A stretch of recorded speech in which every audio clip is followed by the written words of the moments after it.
अच्छा जी, तो आज का जो टॉपिक है हमारे पास वो है क्रोनोट्रॉपिक इफेक्ट और ड्रोमोट्रॉपिक इफेक्ट। देखिए, क्रोनोट्रॉपिक का क्या मतलब होता है और ड्रोमोट्रॉपिक का क्या मतलब होता है, ये टर्मिनोलॉजी है, इसको याद रखें आप लोग। ठीक है, क्रोनो का मतलब होता है ना कि टाइम, ठीक है, और ट्रोप्स का मतलब होता है कि टर्न। ये हमें ये बताता है कि आपका जो हार्ट रेट है ना, वो उसमें जो चेंजेस प्रोड्यूस होती है वो हमें बता देता है। ठीक है ना। तो जब भी कहीं पे भी जहां पे भी आप क्रोनोट्रॉपिक का नाम देखो तो जहन में आप लोग ले आओ कि ये हार्ट रेट के बारे में बात हो रही है। ठीक है ना? और अगर ड्रोमोट्रॉपिक की हम बात करें तो ड्रोमो का मतलब होता है ना कि कंडक्शन, आपका जो हार्ट की जो कंडक्शन विलासिटी है उसके में चेंजेस आना, उसमें चेंजेस प्रोड्यूस करना, ये जो होता है ना, ये इसको कहते हैं ड्रोमोट्रॉपिक। तो देखें, टर्मिनोलॉजी है, इसको जहन में रखें। क्रोनोट्रॉपिक की जब भी आप लोगों ने नाम देखा, कहां पे भी देखा, जिधर भी देखा, जहां पे भी देखा, क्रोनोट्रॉपिक का मतलब होता है कि हार्ट रेट। ड्रोमोट्रॉपिक का मतलब होता है कंडक्शन वेलोसिटी। कंडक्शन का मतलब क्या होता है कि जो आप लोगों ने फिजिक्स में पढ़ा होगा, कंडक्शन का मतलब होता है कि इलेक्ट्रिसिटी, जो करंट जो होता है ना, वो प्रोड्यूस हो जाना। ठीक है ना। तो वो, तो अगर मैं हार्ट रेट की बात करूं, क्रोनोट्रॉपिक इफेक्ट की बात करूं, तो इसमें हमारे पास ना एक नेगेटिव क्रोनोट्रॉपिक इफेक्ट है और एक होता है ना पॉजिटिव क्रोनोट्रॉपिक इफेक्ट। अब नेगेटिव और पॉजिटिव क्रोनोट्रॉपिक का क्या मतलब होता है? नेगेटिव क्रोनोट्रॉपिक इफेक्ट का मतलब ये होता है कि अब आपका जो हार्ट है ना, उसका जो रेट है वो डिक्रीज हो जाए। ठीक है ना, इसको हम कहते हैं नेगेटिव क्रोनोट्रॉपिक।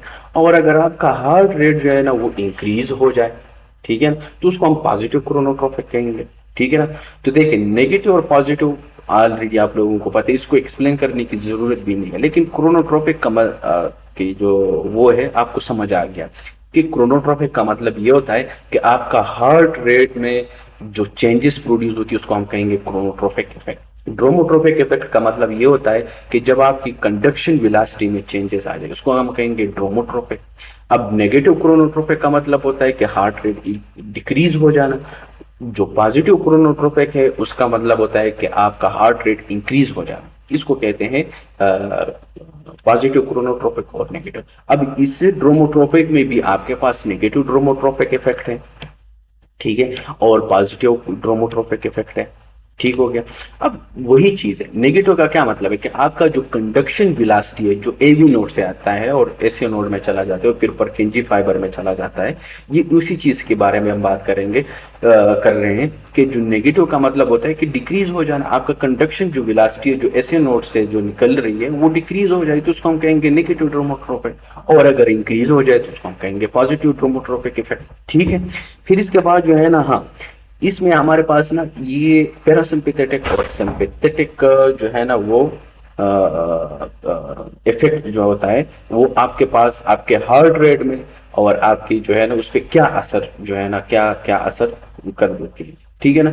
तो देखें, हार्ट रेट अगर सिंपैथेटिक की मैं बात करूं और पैरासिम्पैथेटिक, इसके बारे में हम बात करेंगे, इसको मैं एक्सप्लेन करूंगा बड़ी डिटेल के साथ कि सिंपैथेटिक क्या है और पैरासिम्पैथेटिक क्या है, लेकिन यहाँ पे सिर्फ मैं दो अल्फाज पे इसको थोड़ा सा ब्रीफली बता देता हूँ, बाकी ये अलग टॉपिक है, सीएनएस से रिलेटेड है। ठीक है ना, तो वहां पे मैं एक्सप्लेन करूंगा। ये सिंपैथेटिक का मतलब ये होता है ना कि जब आप इमरजेंसी में हो, ठीक है ना, तो उस टाइम जो आपका सिस्टम एक्टिवेट होता है उसको हम कहेंगे सिंपैथेटिक सिस्टम। पैरासिम्पैथेटिक का मतलब ये होता है ना कि जब आप रिलैक्स माहौल में हो, ठीक है ना, बिल्कुल शाहाना माहौल में हो, तो उसको हम कहेंगे पैरासिम्पैथेटिक। ठीक है। अगर फॉर एग्जांपल सिंपैथेटिक का अगर मैं आपको एग्जांपल दे दूं कि अगर फॉर एग्जांपल एक बंदा है, ठीक है ना, और वो जो है ना उसके पीछे एक कुत्ता लगा हुआ है और धीरे धीरे वो बड़ा होता जा रहा है क्योंकि उसके नजदीक आ रहा है ना, तो अब उस टाइम जो सिस्टम एक्टिवेट होगा, क्योंकि बंदे ने भागना होता है कि पीछे कुत्ता लगा हुआ है, तो इसने भागना होता है, तो उस टाइम जो सिस्टम एक्टिवेट होता है ना उसको हम कहेंगे सिंपैथेटिक सिस्टम। ठीक है। अब पैरासिम्पैथेटिक का मैं एक एग्जांपल दे दूं कि जब आप जो है ना बिल्कुल रिलैक्स माहौल में बैठे हुए हो, आप खाना खा रहे हो, ठीक है ना, तो उस टाइम जो है ना वो पैरासिम्पैथेटिक मतलब मजे में हो, या आप जो है ना सिगरेट पी रहे हो, ठीक है, या आप जो है ना क्या उसे कहते हैं, एक खूबसूरत बाग में बैठे हुए हो, हाँ, और सोच रहे हो, और मतलब आपका जो यूएससी है और ईएमसीआई है वो पास हो गई है, बिल्कुल रिलैक्स माहौल में, इस यहाँ उस टाइम जो सिस्टम एक्टिवेट होगा उसको हम पैरासिम्पथेटिक कहेंगे। अब इसका इफेक्ट क्या है हार्ट पे? अगर हार्ट रेट, अब जाहिर सी बात है अगर इमरजेंसी में है तो आपका हार्ट रेट इंक्रीज होगा कि डिक्रीज होगा? जाहिर सी बात है इंक्रीज होगा, क्योंकि आप इमरजेंसी में हो, आपके पीछे कुत्ता लगा हुआ है, तो आपका हार्ट रेट, आप भाग रहे हो, आपका हार्ट रेट इंक्रीज हो जाएगा, आपकी जो कंडक्शन वेलोसिटी है वो इंक्रीज हो जाएगी, कंट्रैक्टिलिटी जो हार्ट, क्योंकि आपने दौड़ना है तो पाव की तरफ जो ब्लड सप्लाई होती है ताकि पावर लगाए, तो उस टाइम जो कार्डिक आउटपुट है, ये कंट्रैक्टिलिटी है हार्ट की, इसका ये इंक्रीज हो जाएगा, क्योंकि आप सिंपैथेटिक में हो, ठीक है ना, आप इमरजेंसी में हो। इसीलिए जो है ना आपका जो स्केलेटल मसल्स होते हैं ना वो कंट्रैक्शन और रिलैक्सेशन मतलब दोनों कर देते हैं। स्किन का जो है ना वो भी आपका जो है ना, वो कहते हैं कि यार मैं बहुत ज्यादा डर गया, मैंने एक चीज देखा बाहर, भाई लगता है कोई जिन देखे है, कोई जो है ना वो जिसको कहते हैं आप लोग क्या कहते हैं इसको, भूत भूत देखा मैं, ठीक है ना, तो भाई मेरे तो घूमने खड़े होंगे, मेरे तो बाल खड़े हो गए, तो वजह क्या है? वो सिंपैथेटिक जो है ना वो एक्टिवेट हो जाती है, ठीक है, तो इसी वजह से ये। अब ये जो रिसेप्टर्स है ना, रिसेप्टर्स की अगर मैं बात करूँ तो इसका जो है ना ये मैं आप लोगों को करा दूंगा, ये भी एक अलग टॉपिक है, और कहाँ कहाँ पे कौन कौन से रिसेप्टर्स है ये मैं बता दूंगा आप लोगों को वहां पे, ठीक है ना। अब हार्ट रेट पे जो है ना जो सॉरी हार्ट पे जो है ना वहां पे बीटा वन रिसेप्टर है, वहां पे M2 रिसेप्टर भी है हार्ट पे, ठीक है ना। तो ज्यादातर जो है ना वहां पे आपके पास हार्ट पे जो है ना बीटा वन है, ठीक है ना। तो इसलिए अगर आप हार्ट रेट इंक्रीज होती है through beta one receptor, conduction velocity जो होती है ये इंक्रीज होती है through beta one receptor, contractility increase होती है थ्रू बीटा वन रिसेप्टर, ठीक है ना। इसी तरीके से आपका स्किन है तो स्किन पे अल्फा रिसेप्टर है, ठीक है ना। स्केलेटल मसल्स है वहां पे अल्फा और बीटा रिसेप्टर्स है हमारे पास, मोस्टली जो डोमिनेंट है ना वो बीटा रिसेप्टर्स है, ठीक है ना। तो रिसेप्टर्स मैं वहां पे कराऊंगा तो आप लोगों को समझ आ जाएगी, लेकिन ये बस आप लोगों को जहन में रखो कि सिंपैथेटिक में आपका हार्ट का सारी चीजें इंक्रीज हो जाएगी, बस जहन में ये रखो। पैरासिम्पैथेटिक में आप रिलैक्स हो, हम बैठे हैं, ठीक है ना, तो अभी मैं बैठा हूँ बिल्कुल रिलैक्स बैठा हूँ, कुछ भी है नहीं, तो अब मेरा जो हार्ट है ना वो बिल्कुल रिलैक्स है, तो जाहिर सी बात है हार्ट रेट पैरासिम्पैथेटिक में आप मजे में हो, मौज में हो, अयाशियों में हो, है तो जाहिर सी बात है डिक्रीज होगा थ्रू मस्करेनिक रिसेप्टर, ठीक है ना, जिसको हम M2 रिसेप्टर भी बोलते हैं। ये M1 है, M2 है, M3 है, रिसेप्टर्स के डिफरेंट वो है, ठीक है ना, तो मैं आगे हम एक्सप्लेन करेंगे। इसी तरीके से जो है ना आपका कंडक्शन वेलोसिटी डिक्रीज हो जाएगा, जाहिर सी बात है आप पैरासिम्पैथेटिक में हो, ठीक है ना, और इसी की जो कंट्रैक्टिलिटी है एट्रिया ओनली, ठीक है, तो ये भी थ्रू मस्करेनिक रिसेप्टर ये डिक्रीज हो जाएगी, ठीक हो गई। फिर इसके बाद जो है ना, हाँ, ये हमने बात की। फिर इसके बाद हम कार्डिक मसल की तरफ हम आते हैं, और कार्डिक आउटपुट ये अहम चीजें हैं, ठीक है। अगर आप हार्ट देखें, कार्डिक मसल की जो वो है हाँ सिल देखें, तो देखिए इसमें हमारे पास ये होते हैं ना कि इसमें सेंट्रल न्यूक्लियस होता है, स्ट्राइएशंस होती हैं, इंटरकलेटेड डिस्क होती हैं, ठीक है ना। इसके अलावा जो है ना हमारे पास यहाँ पे डिस्मोसोम्स होते हैं, और गैप जंक्शन होता है, जिस तरह कल हमने एक्शन पोटेंशियल में हमने बात की थी कि ऊपर एट्रिया से जो है ना इम्पल्स आते हैं, और फिर जो है ना वो सोडियम, इसमें हमने कहा था ना कि अगर फॉर एग्जांपल ये एक सेल है, ठीक है ना, ये दूसरा सेल है, ठीक है, तो यहाँ पे ये जो है ये जगह इसको कहते हैं गैप जंक्शन, और इसके अंदर जो है ना यहाँ पे एक रिसेप्टर होता है, इसके थ्रू जो है ना वो स्टिमुलस जो है ना वो एक सेल से दूसरे सेल में चला जाता है, वो इस थ्रू गैप जंक्शन के थ्रू, और इसमें जो रिसेप्टर होता है जो ट्रांसपोर्टर होता है उसके थ्रू जाते हैं, ठीक है ना। तो ये गैप जंक्शन है, तो ये देखिए ना गैप जंक्शन में हमारे पास सेल टू सेल जो जो एक दूसरे के साथ अटैच है, जो एक दूसरे से बात करते रहते हैं, ये जो कम्युनिकेशन करते हैं तो गैप जंक्शन करते हैं, ठीक है। तो ये वो चीजें हैं, थोड़ी सी हिस्टोलॉजी है ये, ठीक है। अब इसके अलावा जो है ना, हाँ, हाँ, हमारे पास जो कार्डियक मसल्स होता है ना, इसमें हमारे पास ना सार्कोमियर होता है।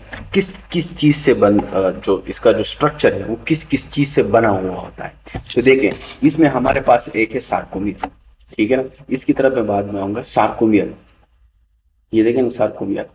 अब ये जो सार्कोमियर है, ये हमारे पास किन किन चीजों से बना हुआ था। ये बिल्कुल सिमिलर है आपके स्केलेटल मसल और आपका हार्ट मसल्स में, ये दोनों जो है ना सिमिलर होता है। इसमें कोई वो डिफरेंस वगैरह वो कोई चीज नहीं है, ठीक है। अब तो अगर मैं मायोकार्डियल सेल स्ट्रक्चर की बात करूं, तो पहले मैं सार्कोमियर के बारे में बात करूं कि मायोकार्डियल सेल स्ट्रक्चर जो है ना वो सार्कोमियर में कंसिस्ट ऑफ सर्कुमियर है, इंटरकलेटेड डिस्क है जो ऊपर हमने बात की, कैप जंक्शन में हमारे पास माइटोकॉन्ड्रिया है और टी ट्यूब्यूल्स है, ठीक है ना। तो अगर मैं सिर्फ सार्कोमियर की बात करूं, सिर्फ सार्कोमियर, ये मैं एक मायोकार्डियल सेल्स की अगर मैं बात करूं, उसकी मैं बात कर रहा हूँ, ठीक है। तो उसमें हमारे पास सार्कोमियर होते हैं। अब सार्कोमियर जो है ना वो किस किन चीजों से बना होता है, ये भी आपकी इस सार्कोमियर की वजह से, ये जो आपकी हार्ट की जो कंट्रेक्शन होती है ना वो इस सार्कोमियर की वजह से होती है, ठीक है ना। तो ये एक किस्म की कंट्रक्टाइल यूनिट है, ठीक है ना, आपके स्केलेटल मसल्स में भी और आपके मायोकार्डियल सेल में भी। और ये आपके जिस तरह आपका स्केलेटल मसल कंट्रैक्ट होता है ना सार्कोमियर में की वजह से, इसी तरीके से जो आपका हार्ट का जो मसल जो कंट्रैक्ट होता है वो भी इसी सार्कोमियर की वजह से होता है, ठीक है ना। अब इसमें जो लाइंस लगे होते हैं ना, Z line to Z line, ये अब ये Z line to Z line है क्या, सार्कोमियर इसी को कहते हैं कि एक जेड लाइन से लेकर दूसरे जेड लाइन तक। तो ये जो लाइन है ना इसको हम कहते हैं जेड लाइन या जेड लाइन, ठीक है ना, ये वाला, ठीक है। तो इसको हम कहेंगे सार्कोमियर। अब ये Z line, A band, I band, ये एग्जाम के लिए जरूरी नहीं है, ठीक है ना। तो ये मैं सिर्फ आप लोगों का, ताकि आप लोगों को कॉन्सेप्ट क्लियर हो जाए इसलिए मैं बता रहा हूँ, ठीक है ना। बाकी ये एग्जाम में इतना वो नहीं है। इसके अलावा ये जो सार्कोमियर है ना, अगर मैं इसके अंदर, अब ये अंदर में चला जाऊं तो इसको अगर मैं देखूं तो इसमें है क्या चीज, इसमें जो है ना हमारे पास है एक्टिन और मायोसिन।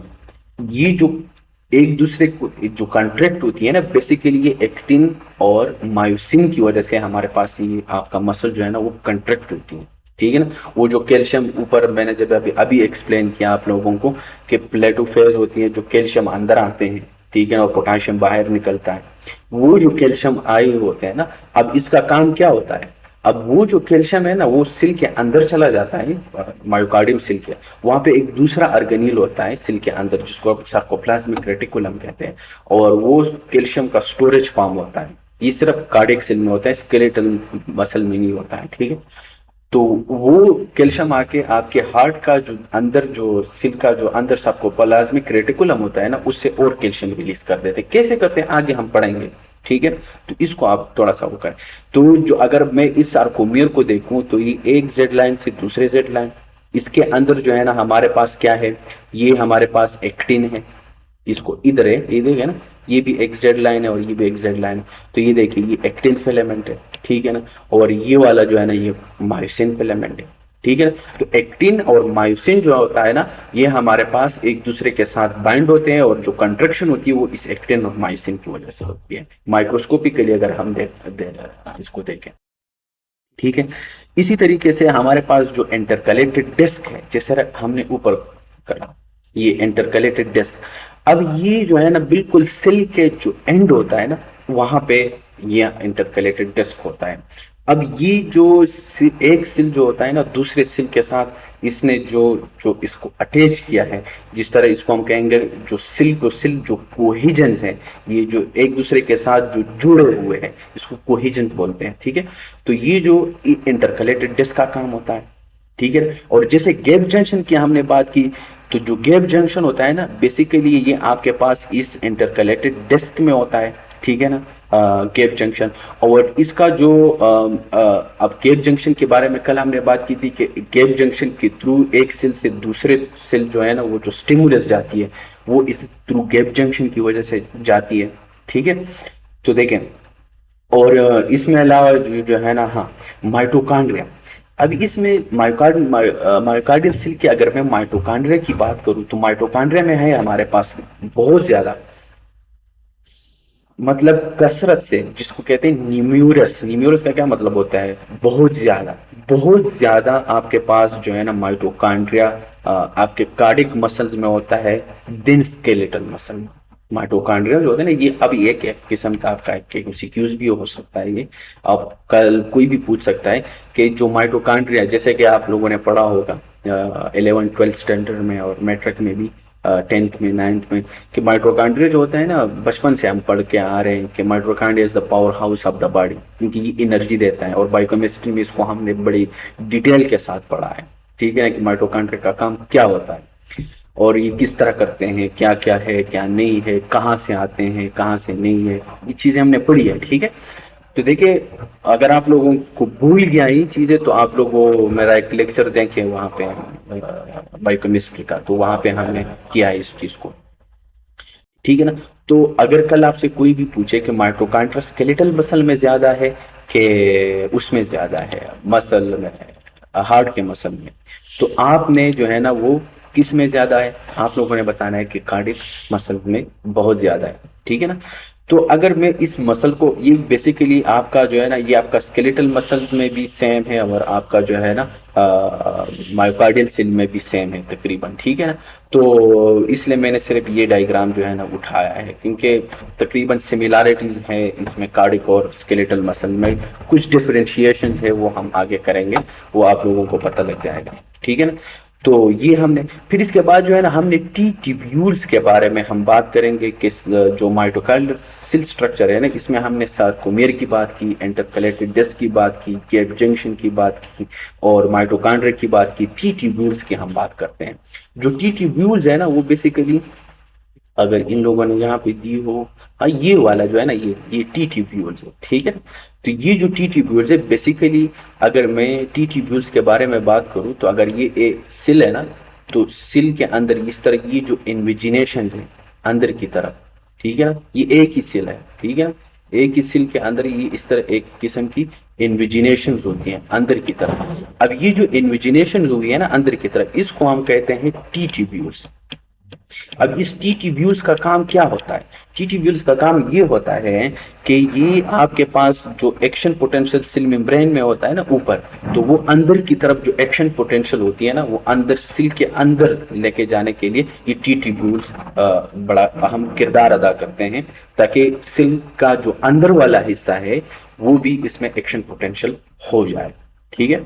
तो ये हमारे पास टी ट्यूब्यूल्स के बारे में हमने बात की। फिर इसके बाद जो है ना हमारे पास सार्कोप्लाज्मिक रेटिकुलम। हाँ, सार्कोप्लाज्मिक रेटिकुलम की अगर हम बात करें, तो अगर फॉर एग्जांपल ये मेरे पास ना सेल है, ठीक है ना, इसी तरीके से कैल्शियम और वो चैनल्स थे हमारे पास, सोडियम और पोटाशियम और कैल्शियम, और ये चैनल्स हमने जो एक्सप्लेन की। तो यहाँ पे हमारे पास ना एक अर्गेनील्स होती हैं जिसका नाम होता है ना सार्कोप्लाज्मिक रेटिकुलम। अब यहाँ पे कैल्शियम स्टोर होते हैं कार्डिक मसल में, नॉट स्केलेटल मसल में। ये एक डिफरेंस ये भी है, ठीक है ना, स्केलेटल मसल में और कार्डिक मसल में, क्योंकि हम कार्डिक मसल के अंदर जो है ना वो कैल्शियम स्टोर होते हैं, ठीक है ना। और बाहर से कैल्शियम आते हैं, बाहर से कैल्शियम आते हैं और इस कैल्शियम जाके फिर इस सार्कोप्लाज्मिक रेटिकुलम को स्टिमुलेट कर देते हैं थ्रू डाइहाइड्रोपेरिडीन रिसेप्टर, ठीक है ना। वो है कौन सा रिसेप्टर आगे हम करेंगे, मैं बता दूंगा। तो यहाँ पे कैल्शियम आया, इस सार्कोप्लाज्मिक रेटिकुलम से और कैल्शियम निकाले, बहुत ज्यादा कैल्शियम निकाले, और वो जाके एक्टिन और मायोसिन इस लाइट चेन पे बाइंड हो गए और कंट्रैक्टिलिटी हो गई है हमारे पास। अब ये जो इसमें मैं और डिटेल में चला जाता हूँ, इसमें एक्टिन और मायोसिन फिलामेंट की ये कंट्रैक्टिलिटी किस तरह करते हैं, वो कैल्शियम अंदर आए, कैल्शियम की वजह से ये कंट्रैक्टिलिटी किस तरह होती है, वो हम अभी करेंगे, ठीक है ना। तो देखिए, इसमें जो है ना, मैं एक आपको ये जो डायग्राम ये बहुत अहम है, इसको आप गौर से देखें, ठीक है ना। और ये क्योंकि इसमें बंदा कंफ्यूज हो जाता है, तो इसको मैं जो है थोड़ा सा वो कर देता हूँ, कहानी की शक्ल में आप लोगों को बता देता हूँ। ये कहानी आप लोग साथ में लिखा करें, हिंदी में लिखो, इंग्लिश में लिखो, वट एवर आप लोगों की मर्जी है, ठीक है ना। मुस्तफीज, तनवीर और ये जो है ना, ये आप लोग क्या करें कि बाकी जितने भी क्लास में हैं सारे, वो इसको आप लिखो, हिंदी में लिखो या आप अपनी लैंग्वेज में लिखो, आप बंगाली लैंग्वेज में भी लिख सकते हैं, आप उर्दू में भी लिख सकते हैं, ठीक है। तो मैं कहानी सुनाता हूँ। कहानी जो है ना वो ये है कि ये एक किंगडम है। अब हम कंट्रैक्टिलिटी की बात करते हैं, सही है कि आपका जो एक्टिन है और ये मायोसिन जो चेन है, ये देखिए वही एक्टिन है, ये एक्टिन फिलामेंट, इसको मैंने यहाँ पे बड़ा किया है, ठीक है ना, तो ये एक्टिन फिलामेंट है, ठीक है ना। तो हमारे पास कुछ थिन फिलामेंट है और कुछ थिक फिलामेंट है। थिन फिलामेंट में हमारे पास ये है, एक्टिन है, ट्रोपोमाइसिन है और ट्रोपोनिन, ये प्रोटीन है। इसके थ्रू हमारे पास, अब हम ये किंगडम है, इसके थ्रू हमारे पास ना कंट्रैक्शन होती है। एक है हमारे पास थिक फिलामेंट, थिक फिलामेंट में हमारे पास ना ये मायोसिन है, इसको कहते हैं थिक फिलामेंट। अब अपने बुक को देखेंगे ना तो आपको थिन फिलामेंट और आपको थिक फिलामेंट की बात की होगी। इन लोगों ने डायग्राम नहीं दिया है, डायग्राम यहाँ पे आप लोगों को मैं एक्सप्लेन कर रहा हूँ, बुक वालों ने जो BRS है उन लोगों ने नहीं दिया है, ठीक है। तो यहाँ पे ये जो है ना, ये थिक फिलामेंट है, ये थिन फिलामेंट है। थिन फिलामेंट में हमारे पास तीन है, एक्टिन है, ट्रोपोमाइसिन है, ट्रोपोनिन है, ठीक है, ये तीन प्रोटीन है। अब ये जो, अब मैं कहानी सुनाता हूँ, कहानी आप लोग लिखो कि फॉर एग्जांपल ये जो एक्टिन है ये एक प्रिंसेस है, ठीक है, शहजादी है, शहजादी। जो ट्रोपोमाइसिन है ये इस शहजादी का अब्बा है, ट्रोपोमाइसिन। एक्टिन क्या है, शहजादी है। ट्रोपोमाइसिन क्या है, शहजादी का अब्बा है, यानी किंग है, ये किंग है। और जो ट्रोपोनिन है ये कौन है, ये क्वीन है, मलाइका, मलाइका बोलते हैं ना, ठीक है ना, ये क्वीन है, ये प्रिंसेस है, ये किंग है, और ये जो है ना ये आपका क्वीन है, ठीक है ना। तो ये किंगडम है। अब कहानी ये है कि जो शहजादी है इसका महबूब है मायोसिन। ये दोनों एक दूसरे से मोहब्बत करते हैं, प्यार करते हैं। अब इसने इसको घेरा है, किसने घेरा है, क्योंकि एक किंगडम है, अब किंग ने इनको घेर रखा हुआ है। तो अगर ये आप बाउंड्री देखे ना, ये ट्रोपोमाइसिन है, ठीक है ना। तो इसने घेरा हुआ है कि भाई साहब मेरे जो बेटी है वो तेरे साथ नहीं मिलेगी, जो मेरे शहजादी है। और ये दोनों तो एक दूसरे से बड़े मोहब्बत करते हैं भाई, दे लव ईच अदर, ठीक है ना। तो अगर मायोसिन ये करता है कि अगर ये बाउंड्री हट जाए ताकि मैं चला जाऊं इसके साथ, मैं गले मिलूं, they hug each other, they talk to each other, हाँ, मतलब इस तरह है ना, क्योंकि महबूब है ना, एक दूसरे का मोहब्बत करते हैं एक दूसरे के साथ। तो अब क्या करेंगे कि ट्रोपोमाइसिन तो उसको छोड़ नहीं रहा है, ताकि ये रास्ते से हट जाए, ताकि माइसिन उधर चला जाए, इसके साथ बाइंड हो जाए और ये कंट्रैक्शन स्टार्ट हो जाए। मैं कहानी की शक्ल में बता रहा हूं पहले, फिर बाद में हम रियल टॉपिक में हम आ जाएंगे, सही है। तो देखिए, अगर ट्रोपोमाइसिन हट जाए रास्ते से तो फिर मायोसिन उधर चला जाएगा और एक दूसरे के साथ कंट्रैक्टिलिटी हो जाएगी। अब ट्रोपोमाइसिन तो नहीं हट रहा है, आगे क्या होगा, जो ट्रोपोनिन है, जो क्वीन है, इसकी एक एक एक वीक पॉइंट है। और वो वीक पॉइंट क्या है, पैसा, डॉलर। आजकल सबका जो वीक पॉइंट है ना वो डॉलर है ना। अमेरिका का जो सिक्का है पूरी दुनिया में अपना सिक्का चला रहा है, ठीक है। तो इसी तरीके से जो है ना, जो ट्रोपोनिन है, इसकी इसकी कमजोरी ये है कि ये जाके अपने जो पैसा है, जो डॉलर है, इसकी कमजोरी है। अब इसको बाहर से कोई पैसे मिल जाए या डॉलर मिल जाए तो फिर ये अपने मियाँ को बुला लेता है, यानी ट्रोपोमाइसिन को बुला लेता है कि भाई साहब बस पैसे मिल गए, थोड़ा सा हट जाए बाउंड्री से, ठीक है ना। तो पैसे क्या है हमारे पास, कैल्शियम है। वो कैल्शियम आके जब भी ट्रोपोनिन के साथ इधर इधर आके बाइंड हो जाता है ना, तो जो ट्रोपोनिन है उस ट्रोपोमाइसिन को बुला लेता है। तो जैसे बुला लेता है ना, तो मायोसिन आके एक्टिन के साथ मिल जाता है, they hug each other, they talk each other, हैं ऐसे, ठीक है। तो देखें इसको, यहाँ पे आकर आप लोग देखें तो देखें वही चीज है, ठीक है ना। ट्रोपोमाइसिन जो है ना वो उधर चला गया, मायोसिन जो है ना वो आके इसके साथ बाइंड हो जाते हैं। जैसे कैल्शियम आके ट्रोपोनिन के साथ यहाँ इस जगह पे बाइंड हो जाते हैं ना, ट्रोपोनिन के साथ कैल्शियम बाइंड हो गया, ट्रोपोनिन ने ट्रोपोमाइसिन को हटाया वहां से, मायोसिन आके इसके साथ बाइंड हो गया एक्टिन के साथ, और कंट्रैक्शन जो है ना वो स्टार्ट हो गई, ठीक है। स्केलेटल मसल में ये आपके पास हार्ट में भी और स्केलेटल मसल में भी होता है। स्केलेटल मसल में दूसरा एक और चीज है, जो मायोसिन का जो है ना वो एक्स है, एक्स गर्लफ्रेंड है इसका। मायोसिन का एक्स गर्लफ्रेंड कौन सा है, टाइटिन। टाइटिन जो है ना ये मायोसिन का एक्स गर्लफ्रेंड है। टाइटिन क्या कहता है मायोसिन को, please don't go, myosin is mine, please please please don't leave me alone, I love you, उसको नहीं छोड़ रहा है। लेकिन ये मोहतरम तो भाई उसके साथ मोहब्बत करते हैं, है ना। तो ये एक किस्म की एक कहानी की शक्ल में आप लोगों को मैंने बताया था कि आप लोग इसको भूले ना, ठीक है। तो देखिए वही चीजें हैं कि अगर फॉर एग्जांपल ये एक्टिन जो होता है ना, ये बाइंडिंग साइट होता है मायोसिन के लिए, ठीक है ना, क्रॉस ब्रिजिंग करता है, कंट्रैक्शन करते हैं, ठीक है। तो जैसे कंट्रैक्शन ये एक दूसरे के साथ एक्टिन मायोसिन एक दूसरे के साथ बाइंड हो जाते हैं तो कंट्रैक्शन स्टार्ट हो जाती है, ठीक है। इसके अलावा जो है ना हाँ कंट्रैक्शन स्टार्ट हो जाती है, ठीक है ना। और ये जो कैल्शियम होता है ना, ये आपके पास ट्रोपोनिन ट्रोपोमाइसिन यहाँ पे बाइंड हो जाती है, इसको बुला लेते हैं और ये काम स्टार्ट हो जाता है, ठीक है। अब दूसरा जो है ना वो है हमारे पास steps in excitation contraction coupling. अब ये जो है ना ये बहुत अहम है, ठीक है ना। जिस तरह वो टी ट्यूब्यूल्स की हमने ऊपर बात की कि आपका एक्शन पोटेंशियल सेल मेम्ब्रेन में आ जाता है, टी ट्यूब्यूल्स के थ्रू फिर नीचे आ जाता है, ये वही एक्शन पोटेंशियल है। ये देखे ना, ये एक्शन पोटेंशियल है, ठीक है ना। ये सेल मेम्ब्रेन में ये आपके पास टी ट्यूब्यूल्स है, ये एक सेल है, ये दूसरा सेल है, ठीक है। अब यहाँ पे हमारे पास जो एक्शन पोटेंशियल सेल मेम्ब्रेन में स्टार्ट हो गया, फिर सेल के अंदर आ जाता है, ठीक है ना। यहाँ भी ये जो है ना ये डाइहाइड्रोपेरिडीन है, ये हमारे पास ये कैल्शियम के लिए, जो कैल्शियम हमने अभी ऊपर हमने जो एक्शन पोटेंशियल में हमने पढ़ा है कि जो कैल्शियम प्लेटो फेज में जो कैल्शियम बाहर से अंदर आते हैं, ये वही कैल्शियम है, ठीक है ना। तो ये कैल्शियम जैसे वो अंदर आ जाते हैं ना, तो वो जाके फिर हमारे पास यहाँ पे डाइहाइड्रोपेरिडीन रिसेप्टर होते हैं, ठीक है ना। तो यहाँ पे हमारे पास बाइंड हो जाते हैं, ये बेसिकली बंद होता है। तो जैसे कैल्शियम आके इस पे बाइंड हो जाता है ना, तो ये हट जाता है, ठीक है ना। ये बेसिकली यहाँ पे होता है, बंद होता है।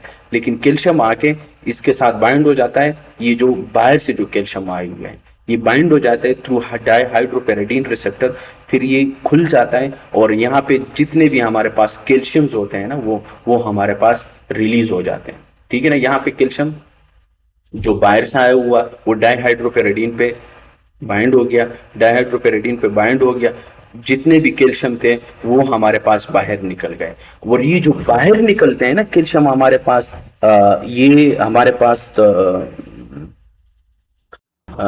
इसके थ्रू राइनाडीन रिसेप्टर इसको बोलते हैं, ठीक है। तो इसके थ्रू जो है ना फिर ये हमारे पास जितने भी वो है थ्रू रेनाडीन रिसेप्टर बाहर निकलते हैं और इसी को हम कहते हैं कैल्शियम इंड्यूस कैल्शियम रिलीज। ये बहुत अहम है, चाहिए कि थोड़ा सा कैल्शियम बाहर से आया, उसने सार्कोप्लाज्मिक रेटिकुलम से जितने भी कैल्शियम थे बाहर निकाले, तो वहां से कैल्शियम आया, इसने कैल्शियम को यहाँ पे सार्कोप्लाज्मिक रेटिकुलम को स्टिमुलेट किया, वहां से बहुत ज्यादा कैल्शियम बाहर निकले, बहुत ज्यादा कैल्शियम बाहर निकले, इसको हम कहते हैं calcium induce calcium release. Induce का क्या मतलब होता है? स्टिमुलेट करना। कि कैल्शियम आके इसने इंड्यूस किया, स्टिमुलेट किया और बहुत ज्यादा कैल्शियम बाहर निकल गया। और जैसे ही बहुत ज्यादा कैल्शियम बाहर निकल आ जाते हैं तो ये जाके हमारे पास, जैसे हमने ऊपर इस चीज को एक्सप्लेन किया कि ट्रोपोनिन के साथ यहाँ पे कैल्शियम बाइंड हो जाते हैं, वो ट्रोपोमाइसिन को बुला लेता है, एक्टिन माइसिन एक दूसरे के साथ बाइंड हो जाते हैं, कंट्रैक्शन स्टार्ट हो जाती है। इसी तरीके से आपके पास जो कैल्शियम होता है ना वो कंट्रैक्शन करती है, ठीक है। तो देखें, तो ये चीज हमने फिर इसके बाद जो है ना जिस तरह मतलब ये कैल्शियम रिलीज हो गया ना, अब ये दोबारा ये कैल्शियम आके दोबारा स्टोर हो जाते हैं और इसको हम कहते हैं स्मूथ एंडोप्लाज्मिक रेटिकुलम। ये सार्का जिसको बोलते हैं, स्मूथ एंडोप्लाज्मिक रेटिकुलम, हाँ स्मूथ एंडोप्लाज्मिक रेटिकुलम इसको बोलते हैं कैल्शियम। तो ये वापस आके कैल्शियम जो है ना वो वापस इसके थ्रू अंदर आ जाते हैं। तो हम कहेंगे कि जो सार्का की वजह से जो रिलैक्सेशन है ना वो सार्का की वजह से होती है, यानी आपका हार्ट जो है ना वो रिलैक्स हो जाता है। तो दूसरे लफ्जों में हम कहेंगे कि कैल्शियम जो है ना वो दोबारा जाके वो वहां पे स्टोर हो जाता है थ्रू सार्का, ठीक है ना। तो हम कहेंगे कि सार्का की वजह से हमारे पास रिलैक्सेशन होती है, ठीक हो गया। ये वही कैल्शियम है bind to troponin cross bridge cycling, सही है। कैल्शियम इंड्यूस कैल्शियम रिलीज के बारे में हमने बात की। ये travel to down to the T tubule voltage gated sodium channel जो होते हैं ना, जिस तरह हमने ऊपर एक्शन पोटेंशियल की बात की, वही चीजें हैं, सिर्फ हमने एक्सप्लेन किया। ठीक है, फिर इसके बाद जो है ना, ये हमारे पास ये वाला था कंट्रैक्टिलिटी। अब देखिए कंट्रैक्टिलिटी का क्या मतलब होता है कि आपका नाम से जाहिर है कि कंट्रैक्टिलिटी जो है ना वो हमारे पास आपका जो हार्ट है उसको जो है ना कंट्रैक्ट करके, और जैसे वो कंट्रैक्ट होता है, जो ब्लड आपके हार्ट में होता है ना वो बाहर निकलता है। ठीक है ना, तो जो कंट्रैक्शंस होती है इसको, और ये इसको हम आइनोट्रोपिज्म भी बोलते हैं, आइनोट्रोपिज्म। ठीक है ना, इस कंट्रैक्टिलिटी का दूसरा नाम आइनोट्रोपिज्म भी है। ठीक है ना, अब ये इसका जिस तरह हमने ऊपर बात की कि इसका जो डायरेक्ट रिलेशन होता है ना कंट्रैक्टिलिटी के साथ, वो कैल्शियम, कैल्शियम के साथ इसका डायरेक्ट मतलब आप कैल्शियम मतलब अंदर लेके आओगे, सार्कोप्लाज्मिक जो रेटिकुलम है उससे कैल्शियम जो है ना वो रिलीज हो जाएगा, वो कैल्शियम जाके ट्रोपोनिन और ट्रोपोनिन के साथ बाइंड हो जाएगा, ट्रोपोमाइसिन चला जाएगा, एक्टिन माइसिन एक दूसरे के साथ क्रॉस ब्रेक बनाएंगे, कंट्रैक्शन स्टार्ट हो जाएगी। ठीक है ना, तो इसलिए इसका जो है ना वो डायरेक्ट रिलेशन वो है। और इसके अलावा जो है ना वो हमारे पास एक है पॉजिटिव आइनोट्रोपिक और एक है हमारे पास नेगेटिव आइनोट्रोपिक। अब पॉजिटिव आइनोट्रोपिक का मतलब ये होता है ना कि जिस तरह हमने क्रोनोट्रोपिक और ड्रोमोट्रोपिक की बात की, इसी तरीके से पॉजिटिव क्रोनोट्रोपिक और पॉजिटिव ड्रोमोट्रोपिक, इसी तरीके से यहाँ पे हमने पॉजिटिव कंट्रैक्टिलिटी और पॉजिटिव आइनोट्रोपी और नेगेटिव आइनोट्रोपी की हम बात अगर हम करें, तो पॉजिटिव का मतलब ये होता है कि आपका जो कंट्रैक्टिलिटी है ना वो इंक्रीज हो जाए, तो हम कहेंगे कि पॉजिटिव आइनोट्रोपी। ठीक है, जैसा कि कंट्रैक्टिलिटी का दूसरा नाम है आइनोट्रोपिज्म। ठीक है ना, तो अगर कल आप कहीं पे भी जहां पे भी आप लोग देखो कि पॉजिटिव आइनोट्रोपी आ गया है या पॉजिटिव आइनोट्रोपिज्म आ गया है या पॉजिटिव आइनोट्रोपिक आ गया है, तो इसका मतलब ये होता है कि आपका हार्ट जो है ना, जो कंट्रैक्टिलिटी है वो इंक्रीज हो गया है। नेगेटिव का मतलब होता है कि आपका जो कंट्रैक्टिलिटी है वो डिक्रीज हो गया है। ठीक है, तो इसको कहते हैं पॉजिटिव आइनोट्रोपिज्म और नेगेटिव। अब हमारे पास ना कुछ फैक्टर्स है हमारे पास जो पॉजिटिव आइनोट्रोपिज्म की बात अगर हम बात करें, तो वो कौन सी चीजें हैं जो हमारे पास कंट्रैक्टिलिटी को इंक्रीज कर देती हैं। तो एक आप लोगों ने देखना है कि जैसे हमने ऊपर पढ़ा कि आपके पास जो कैल्शियम प्लेटू फेज में अंदर आते हैं, फिर वो कैल्शियम जाके आपके एंडोप्लाज्मिक जो सार्कोप्लाज्मिक एंडोप्लाज्मिक रेटिकुलम है उसमें जाके डायहाइड्रोपेरिडीन रिसेप्टर थ्रू उसको स्टिमुलेट कर देते हैं, वहां से कैल्शियम रिलीज होते हैं, थ्रू राइनाइट रिसेप्टर कैल्शियम रिलीज हो जाते हैं। ठीक है ना, तो वो जो कैल्शियम आए हुए हैं वो अंदर आपके मायोकार्डियम सेल में अंदर हो जाएंगे, फिर वहां पे जो स्टोरेज फार्म है वहां से कैल्शियम रिलीज हो जाएंगे। एक तो ये है कि आपके पास हार्ट रेट और कंट्रैक्टिलिटी जो है ना वो इंक्रीज कर देता है। दूसरा दूसरा क्या है हमारे पास, सार्कोप्लाज्मिक एंडोप्लाज्मिक रेटिकुलम। ठीक है, इसके बाद जो है ना आपके पास अगर हार्ट रेट जो है ना वो इंक्रीज हो जाए, जिसमें हमारे पास है पॉजिटिव स्टेयर केस और वुडविच स्टेयर केस और ट्रैप, ये जो है ना ये वाला, ये इसका मतलब ये होता है ना कि अगर आप हार्ट रेट को इंक्रीज कर लो सही है, हार्ट रेट को इंक्रीज कर लो, ये नहीं आपने फोर्स ऑफ कंट्रैक्शन को इंक्रीज कर लिया, और अगर आपने फोर्स ऑफ कंट्रैक्शन इंक्रीज किया तो इसका मतलब ये है कि आपने कार्डिक आउटपुट इंक्रीज किया। कार्डिक आउटपुट को इंक्रीज किया इसका मतलब है कि आपने बहुत ज्यादा ब्लड बाहर फेंका। ठीक है ना, तो इसको हम कहेंगे पॉजिटिव स्टेयर केस या वुडविच स्टेयर केस और ट्रैप भी बोलते हैं, इसका बहुत सारे नाम है। ठीक है ना, स्टेयर केस इफेक्ट, वुडविच इफेक्ट, ठीक है ना, ट्रैप भी बोलते हैं। ठीक है, तो देखो, तो ये है हमारे पास। और एक दूसरा है जो कि पोस्ट एक्स्ट्रा सिस्टोलिक पोटेंशिएशन, ये भी हमारे पास एक्स्ट्रा सिस्टोलिक बीट्स होती है। ठीक है ना, जो कि हमारे पास जो कंट्रैक्शन है, जो एक्स्ट्रा कैल्शियम जो होता है ना वो आपके सिल में अंदर आ जाते हैं ड्यूरिंग एक्स्ट्रा सिस्टोलिकली, तो इसको हम कहेंगे पोस्ट एक्स्ट्रा सिस्टोलिक पोटेंशिएशन। ठीक है ना, तो इसकी वजह से भी जो है ना आपका हार्ट रेट और कंट्रैक्टिलिटी जो है ना वो इंक्रीज हो जाती है।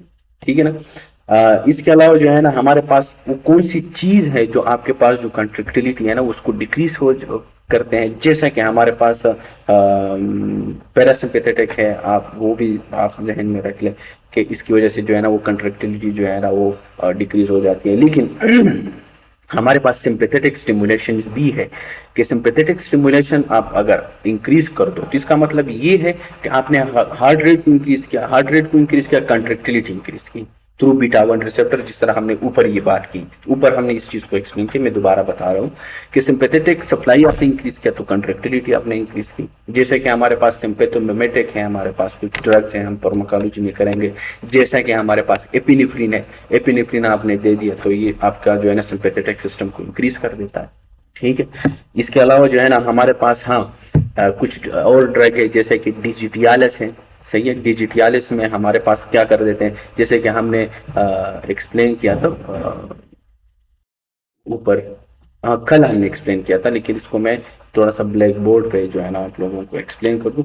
जैसे कि आप फॉर एग्जांपल ये हमारे पास कार्डियक सेल है, यहाँ पे हमारे पास ना सोडियम पोटेशियम एटीपेज होता है, ठीक है ना।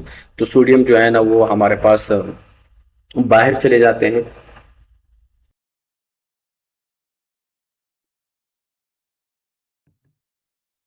और सोडियम, 3 सोडियम जो है ना वो बाहर चले जाते हैं, 3 सोडियम, ये हमने पढ़ा है, ठीक है ना। 2 पोटाशियम जो होते हैं ना वो अंदर चले जाते हैं, ऐसा ही ना, सोडियम पोटाशियम एटीपेज इसको बोलते हैं, ठीक है। तो जो डिजिटियालिस होता है ना, जो जाइडाजैक्सिन है या डिजिटियालिस है, ये आके इस रिसेप्टर को बंद कर देते हैं। जब आपका ये रिसेप्टर बंद हो जाएगा तो आपके पास सिल के अंदर जो सोडियम है वो इंक्रीज हो जाएगी, ऐसे ही है ना, क्योंकि 3 सोडियम बाहर निकलते हैं, अब सोडियम बाहर नहीं निकलेगा, पोटाशियम बाहर से अंदर नहीं जाएगा, ठीक है ना। तो सोडियम आपने इंक्रीज कर लिया, ठीक है ना। तो जैसे आपने सोडियम को इंक्रीज कर लिया है तो यहाँ पे एक दूसरा रिसेप्टर भी मौजूद होता है, यहाँ हमने पढ़ा है इसको कि वो है हमारे पास कैल्शियम और सोडियम का, किसका, कैल्शियम और सोडियम का। कैल्शियम जो होता है ना वो बाहर निकलता है और सोडियम जो है ना वो अंदर जाता है, ठीक है ना। लेकिन अगर आप इसको बंद कर दो, ये तब काम करता है ये वाला चैनल जब आपके पास सिल के अंदर जो सोडियम है ना वो कम हो जाए।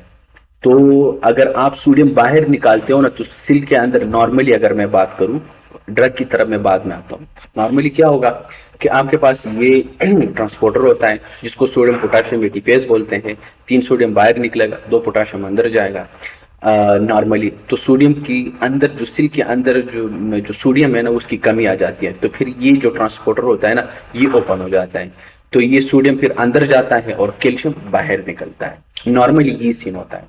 लेकिन मैं इस ट्रांसपोर्टर को बंद कर सकता हूँ थ्रू डाइजैक्सिन या डिजिटियालिस ड्रग के थ्रू, मैं इसको बंद कर देता हूँ। जैसे मैं इसको बंद किया तो सोडियम जो होता है ना अंदर कंसंट्रेशन ज्यादा हो गई है, सिल के अंदर, सिल के अंदर अगर सोडियम की कंसंट्रेशन ज्यादा हो गई है तो फिर ये चैनल भी खुद ब खुद बंद हो जाता है। वो इसलिए क्योंकि अंदर सोडियम की अब कमी है नहीं, सोडियम ज्यादा है, तो इसलिए ये भी बंद हो जाता है।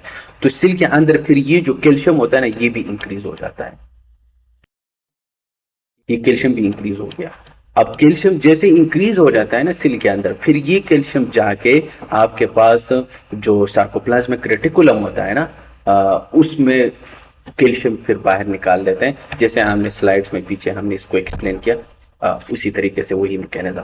तो कैल्शियम रिलीज हो जाएगा, एक्टिन मायोसिन लाइट चेन पे बाइंड हो जाएंगे, कंट्रैक्टिलिटी होगी और इसके साथ जो है ना आपका कंट्रैक्शन जो है ना वो स्टार्ट हो जाएगा, ठीक हो गया।